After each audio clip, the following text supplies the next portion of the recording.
Gelen ustaya söyle, ona baksın.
Yaptığımız amacı hareket eğilimde olanın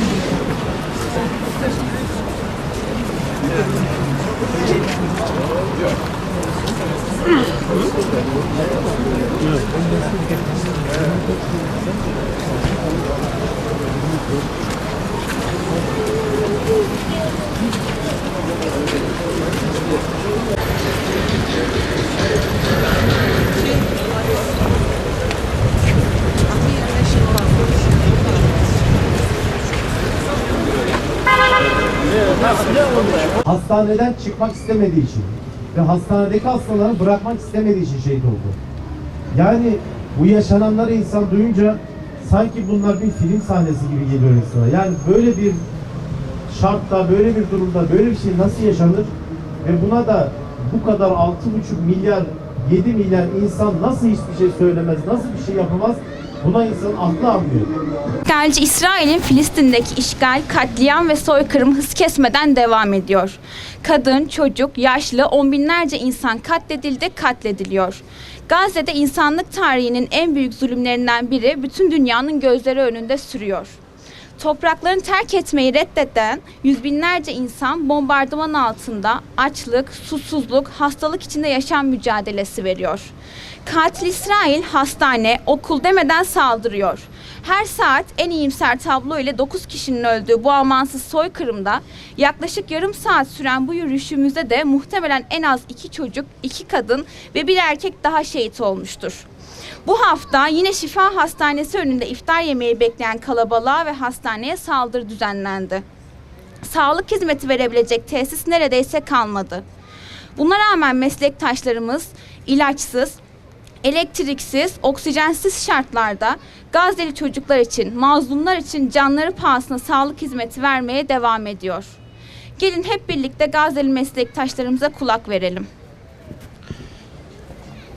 Ben Doktor Ebu Avf, El Şifa Hastanesi'nde dahiliye doktoruyum.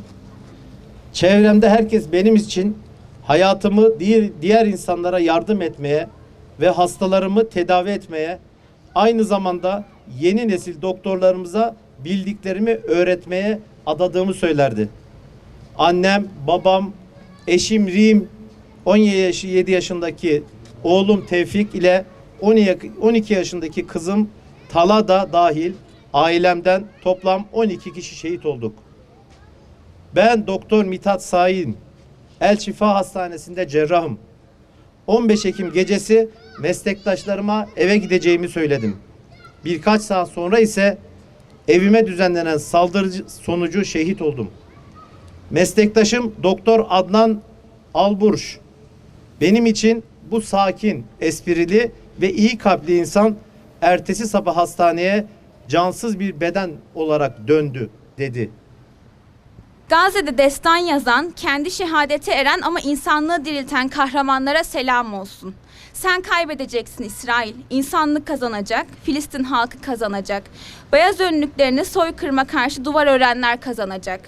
Yıktığın hastanelerin içinde bütün insanlığın hayatını kurtarmaya devam eden Gazze'li meslektaşlarımız kazanacak.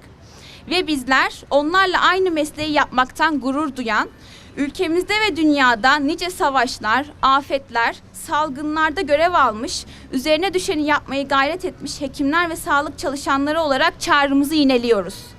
Devletimize, ulusal ve uluslararası tüm ilgili kuruluşlara sesleniyoruz. Bizler Gazze için atılacak bütün adımlarda, insani ve tıbbi yardımlarda gönüllü olmaya hazırız.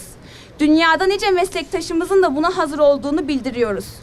Devletimizi, sivil toplum kuruluşlarımızı ve uluslararası organizasyonları Gazze için, insanlık için adım atmaya davet ediyoruz. Ve yine halkımıza ve meslektaşlarımıza boykot çağrımızı yineliyoruz. Katil İsrail'e ilişkili şirketlerin açıkladığı rakamlara baktığımızda yaptığımız küçük değişikliklerin çığ olup büyüdüğünü görebiliyoruz. İnsanlık dışı bütün eylemlerden kurtulmak için verdiğimiz mücadeleyi sonuna kadar sürdüreceğiz.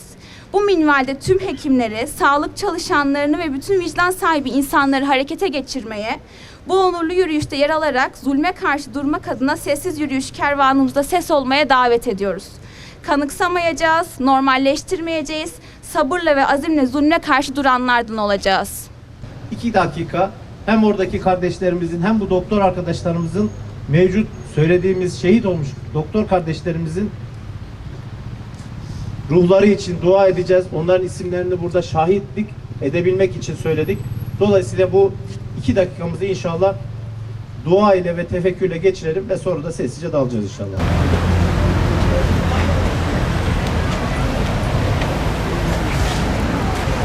Allahümme salli ala seyyidina Muhammedin ve ala ali seyyidina ve nebiyyina Muhammed.